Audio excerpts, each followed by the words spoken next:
The Joe Rogan Experience. What was the impetus behind this? I've been studying the Olympics and the Olympic movement my entire life. I'm 39 years old. When I was a undergraduate at university, it was just after the Sydney Olympics. And, it was always something that inspired me. And I thought to myself, I learned some key statistics.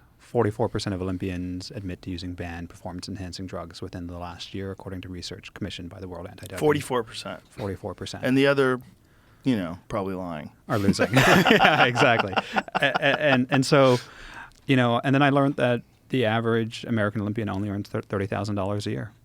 And I thought to myself, there's something really wrong in the system. And instead of, trying to reform it, let's take a blank slate of paper and invent the third Olympiad from scratch. Well, the Olympics is kind of a scam because it generates billions of dollars in revenue, and the people that are there to perform make almost none of that. That's correct. The International Olympic Committee doesn't pay any of the athletes. Incidentally, they may get some money in sponsorship or from their National Olympic Committee. Yeah. But ultimately, the billions of dollars in revenue come into the Olympics, and none of that goes to the athletes. It gets wasted building stadiums. It gets wasted paying officials. And we thought there's a way to do a better, more honest model that inspires us to believe in the future of science and technology in the 21st century. And you could do it apolitically too, if you chose to. Are you guys doing it by nation, or are you doing it just like human beings? Human beings. Better. I think the era of nationalism is over. Right. Look at the Eurovision Song Competition recently. What is that? Oh, it was when Israel was performing, and there were huge protests out front of the competition. It's a What very was the European. It's a competition? very European thing. It's called European Song Contest. Song European contest. A song It's- contest. Yes, it's Okay. every country every year makes a very cheasy song. Oh, And God. I actually like it. So let's not go there. I'm kind of a fan, being German. It's a big thing in Europe. But unfortunately, it was super fun and campy. There's actually a Netflix movie about it, like not a documentary, but a fun movie about it. Is this it right here, Jamie? Well, that is Most one of the recent winners. winners of the Yes, Eurovision yes. Song Last Contest. year, and she's amazing. She's amazing. It's Noreen. She's amazing. Okay. Yeah, it's very catchy songs. I don't know what your song. She's crawling around with her butt up in the air. Well, it's very campy. I guess. But there is even a cool Netflix movie about it. But long story short, unfortunately, this was the first year where it became really political, which I think music shouldn't be. Yeah, Right. and which was sad. Yeah. But we will not be political. That's the short version. We're not going to go per country.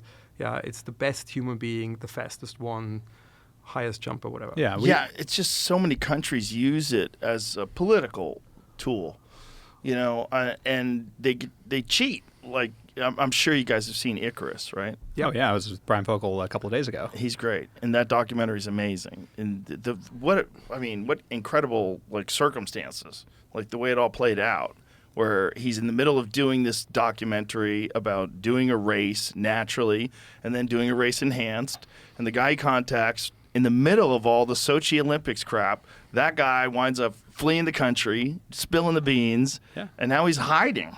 It's witness protection, yeah. Yeah, still in this country, hiding from Russian killers. Yeah, and that's right. And I think, the reality is that performance enhancements are everywhere.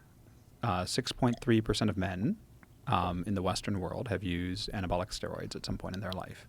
75% of men who regularly go to the gym are interested in using steroids. And so instead of doing it underground, in secret, let's do it out in the open with clinical supervision and safety.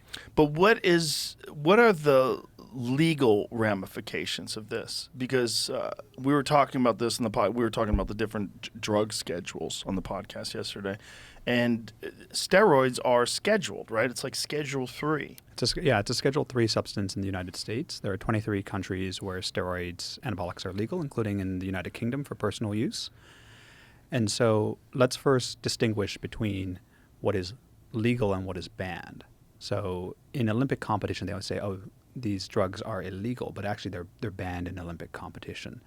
So because there's a lot of things that are, like peptides and things along those lines that are illegal in the Olympics. that are banned in the Olympics, but they're not. Yeah, they're not banned. scheduled. It's really important because substances. that means the Olympics decided as a sort of private organization, we don't want that, but Right. you can take it. Right. Yeah. So legally you can take it. So like TRT, for example, is a perfectly legal substance. It's FDA approved. It's delivered under clinical supervision. But if you used it, you would be banned from Olympic competition. Right. Right. So the vast majority of compounds that are banned by the World Anti-Doping Agency are actually perfectly legal. The UFC had a guy that accidentally took something that had DHEA in it. Mm-hmm. A real high-level guy, Khalil Roundtree. And he was supposed to be fighting Jamal Hill in 3 weeks. And he found out that there was DHEA in it. He informed the UFC, told them. And DHEA isn't even performance enhancing. Yeah. And they banned him for 2 months. So he got a 2 months. And so he missed out on the biggest opportunity of his career. So if you go into your local GNC, 25% of the goods will contain substances that are banned by the World Anti-Doping Agency. 25%. Yeah, so these are just off the shelf. Right. This is not black market. This is what you can buy in your local shopping And then, mall. of course, there's tainted supplements, which is a real problem because a lot of these supplements, they use another party that puts them together for them, generally in other countries, and a lot of them in China. And these people are also making different things with these vats. They don't clean them properly, and then they mix the new stuff in it, and you easily get contamination. It happens all the time. Exactly. And, well, that's the excuse that the Chinese government used about the 23 swimmers. Are you aware of this situation? What's this? So 23 Chinese swimmers tested positive TMZ, which is a heart medication, and they claimed that this was because of When was this? How long ago? just 6 weeks ago. It was. Oh, really? It and, came out 6 weeks ago. Oh. The incident was earlier. Yeah, so 2021. But yeah, the New York Times reported it. Received no sanctions. Yeah. 13 of the athletes went on the year's Olympic Games in Tokyo, won 6 medals, 3 of them gold. Huh. Well, And- they definitely did something during Beijing, too. Yeah, well, the Chinese clearly were doing this intentionally, and the World Anti-Doping Authority, because of pressure from the Chinese state, covered it all up. And that's not my accusation. That's the accusation made by Travis Tygart, who's the CEO of the U.S. Anti-Doping Agency. Okay, so the premise is let's cut the shit. Yeah. You guys are. There's been people that do. It's like the argument for Tour de France, right? Like Tour de France, when they stripped Lance Armstrong, the next person that had not ever tested positive was 18th place. Yeah. And if you look at the 100-meter time, it's the fastest man in the world, 7 of the top 10 fastest 100-meter runners in history have had a doping violation. And the only one that's not in the top 5 is Usain Bolt. Wow. So it's just a scam. It's a scam, yeah. And we've been hearing that for years about sprinters, particularly sprinters in other countries, that they're enhanced. And especially if your national pride is involved and they know that there's ways that you can kind of finagle things and get around them, and you hire doctors to test people and use masking agents or whatever the hell you do. Mm-hmm. In the UFC, they don't even let them rehydrate with IVs anymore. Yeah, same thing in cycling. So if you take more than 100 milliliters of IV within 12 hours, that's considered a banned substance. Well, you can't do any Yeah. IVs in the UFC. Really? Yeah, they won't let you because of the fear of masking performance-enhancing drugs, because you could flush your system. Mm-hmm. But the problem with that is IVs are good for you. This is really stupid. If you can make sure that a person is just doing IV vitamins, I mean, if your random testing is effective, you should just do that. Don't stop someone from doing something that's going to make them healthier while they're in a business that's about as dangerous as you can get without people shooting at you. Yeah, and so the solution is not to do drug testing, it's to do health testing. We want to make sure that our athletes are healthy and safe to compete, so we do cardiac screenings, MRIs, blood work, to measure their biomarkers to ensure that they're within healthy ranges. And that's the core difference, right? The drug testing apparatus at the Olympics is about fairness in competition. It's not about the health and safety of athletes. Here's the question. If you open up the gates and say you're allowed to take whatever substances you want at whatever levels you want in order to compete at your very best, how close to redlining does a person get? Especially if you're involved in something that requires strength and explosive energy. We've had one of the things, the UFC at one point in time had testosterone use exemptions. and you were allowed to get those if your testosterone was at a low enough level. The problem with that was that was not thought out at all. You can beat that test in a heartbeat. Just stay up all night. Stay up all night, eat 15 cheeseburgers, and jerk off 3 times, and you're good. You're gonna be at like 200. Like, oh my God, you're sick, Bob. But also there's another problem is that people that have a history of anabolic steroid use generally they've wrecked their endocrine system. Mm-hmm. And particularly back in the day, the early days of MMA was all enhanced. And if you go and watch Pride, for instance, like Pride, which was the big show in Japan, it was this enormous organization in Japan that kind of fell apart because the Yakuza was involved with it and they went bankrupt. There's a lot of craziness involved. But at one point in time, they were selling out like these 90,000-seat arenas in Tokyo. It was nuts. Mm-hmm. And everybody looked like a superhero. I mean, just fucking just giant jack guys beating the shit out of each other. And everybody who went over there will tell you, like the contract literally specifically stated in capital letters, we do not test for steroids.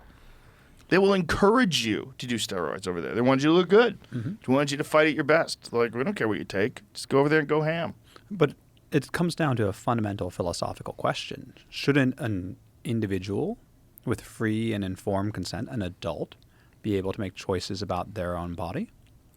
They should. But the question is, when is it not fair, right? It's the epitome of fairness if it's very transparent. Right. What is unfair, think about it like you winning silver in the current Olympics. And I talk to so many athletes, they kind of know who is cheating or not. Because if you are very into sports, you know what is kind of, let's call it unnatural or enhanced. Right. So, but they cannot say it. There is a lot of politics, as you say, whatever. So you win silver, you stand next to the person who won gold, and you have a deep hunch that this person is enhanced. Right. That is the worst because you're betrayed of your performance because the people on the screen cannot contextualize it. Right. What we are saying is by the way, we're also not anti-Olympics. We're the Olympics should be really clean. Then it's interesting because then I have a framework I can judge performance.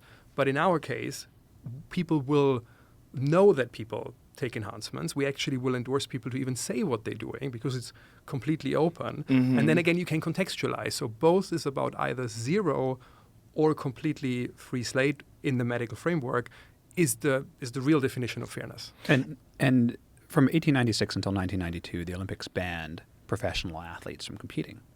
And so the Olympics were amateur and there were professional sports leagues elsewhere. And I think the same thing is going to happen in the 21st century. The Olympics are going to be the natural sports competition, where we're going to see what the best of a human 1.0 can do. And at the enhanced games, there will be what can the best unleashed human, superhuman, can do. But here's the question. If you guys are successful, what athlete would want, if you guys are successful and it becomes a huge household name and people watch it and it becomes exciting, and you make money, what athletes are going to want to do the Olympics for free and get a microscope up your ass and people constantly testing you for this and that and knowing that other countries are probably pulling off some shenanigans like China allegedly did? Yeah. Not our problem, but I agree with I agree with you. By the way, the same question is. It's a good answer. Not our problem. Not our problem. But I don't want to not wish them well. It's just I think we're gonna do better. And the other thing is, by the way, what I deeply believe, humans are wired. We want the best, and we want to also watch the best. Yes. You're not gonna watch something where the best natural player. No, you want to see the best absolute player, even if this player or person is enhanced. But again. The future will tell and the consumer will tell, but we are super But it's confident. like the rise of the UFC. So the UFC was unbridled by the traditional rules of boxing and other combat sports. And the simple premise that Rorion Gracie had was, how do we find the very best fighter, right? And that's just a very simple question. And at the enhanced games is, how can we find the fastest human being? Or what is the total potentiality of the human spirit and all of humanity? So how do you get? There's a lot of factors, right? You need people that have already competed. You don't want to get someone who's just starting out at a sport, right? So you have people that have a deep history in the sport where they want to, and they're capable of competing at an elite level. And then if they're going to do your games, they have to kind of make this decision because they're never going to be able in the Olympics again after that, right? Well, they actually could go back to the Olympic system. But they would get so tested.